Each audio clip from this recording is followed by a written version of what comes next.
আসসালামু আলাইকুম প্রিয় দর্শক, লালমনিরহাট পূর্বসভা ৬ নং ওয়ার্ড মদনের চক এলাকায় যে রহস্যময় হালাবট গাছ, সেই হালাবট গাছটি গত রাত্রে ঝড়ে উপড়ে পড়ে গেছে। এই বট গাছটির বয়স কমপক্ষে ৩০০ বছর, কেউ বলছে ১৫০ বছর। আসলে এটা একটা রহস্যময় বট গাছ। এখানে অলৌকিক কিছু দৃশ্য এই জায়গায় ঘটতো। সেটা হচ্ছে কিছু বছর আগে কোনো এক কৃষক সে গরু নিয়ে হাল বাওয়ার জন্য মাঠে গিয়েছে। মাঠে যাওয়ার পরে প্রচণ্ড রোদ ওঠে। সেই কৃষক এই বট গাছের নিচে এসে দম নেওয়ার জন্য, রেস্ট নেওয়ার জন্য বসার পরে বট গাছ থেকে একটি পাতা ছিঁড়ে তার গরুর সামনে দেয়। গরু সঙ্গে সঙ্গে খাওয়ার পরে গরু দুটি মারা যায়। তার কিছুক্ষণ পরে সেই কৃষকও মারা যায়। তখন থেকে এক রহস্যময় সৃষ্টি হয়ে যায় এই হালাবট গাছের, বিশাল এক রহস্য রয়ে যায়। তখন থেকে বিভিন্ন মানুষ এই হালাবট গাছের নিচে যায় মানামানসিক করত। বিভিন্ন এলাকা, বিভিন্ন গ্রাম থেকে, বিভিন্ন জেলা থেকে মানুষ সিন্নি, তবারক, হাঁস, মুরগি নিয়ে আসতো এই হালাবট গাছের গোড়ায় দেওয়ার জন্য। এখানে আপনারা দেখতেছেন দুই ভাইকে দেখতেছি, এরা কিন্তু মিডিয়া কর্মী। এরা মিডিয়াতে নিউজগুলো কভার করবে, ফটো নিচ্ছে। আপনারা আমাদের সঙ্গেই থাকুন, আমরা বিস্তারিত আরও এই ভিডিওতে জানতে পারবো। প্রিয় দর্শক, আপনারা দেখতেছেন এখানে কিন্তু একটি ঈদগাঁও মাঠ রয়েছিল। ঈদের নামাজ এখানে হইতো। এখনও প্রতি শুক্রবার অসংখ্য লোক এখানে সিন্নি তবারক নিয়ে আসে। সাধারণ মানুষের মাঝে সিন্নি তবারকগুলো বিলিয়ে দেয়।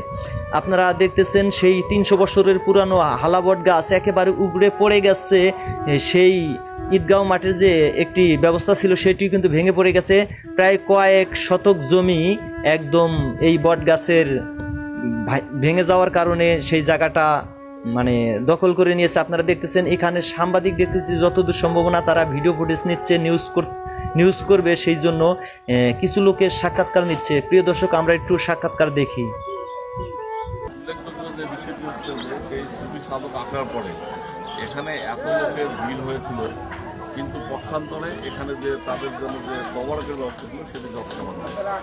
তখন হুজুরের এই বিষয়টি তার কানে যাওয়ার পরে হুজুর বললেন যে ঠিক আছে, সমস্যা নাই, ব্যাগের ঘটনাটা তোমরা তুলিও না, বন্ধ রেখেই যেভাবে ব্যাগ করা যায়।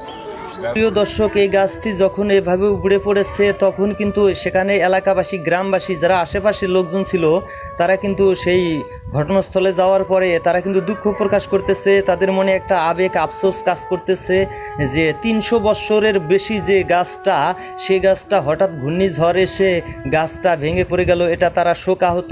অনেক দূরান্তর থেকে অনেক লোকজন আসতেছে এই গাছটি দেখার জন্য। কেউ বা ভিডিও করতেছে, কেউ বা এসে দেখতেছে গাছের চতুর্পাশে ঘুরে ঘুরে।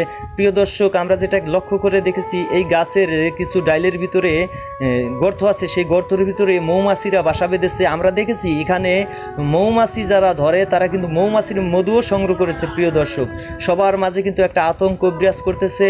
আমরা এখানে জানতে পারছি যে কয়েকজন লোক ক্ষতিগ্রস্ত হয়েছে, তারা আহত হয়েছে, তাদেরকে মেডিকেলে নেওয়া হয়েছে। প্রিয় দর্শক, আমরা ঘটনা যতদূর জানি ততদূর বর্ণনা করার চেষ্টা করলাম। সুপ্রিয় দর্শক মণ্ডলী, আমি সরকার রঞ্জু আমার পেজ থেকে এই ভিডিওটি আপনাদেরকে দেখার সুযোগ করে দিলাম। অবশ্যই আপনারা ভিডিওটি ভালো লাগলে লাইক, কমেন্ট করবেন। এটাই আপনাদের কাছে নিত্য নতুন ভিডিও পেতে আমাদের চ্যানেলটি ফলো দিয়ে সঙ্গে থাকুন। ধন্যবাদ।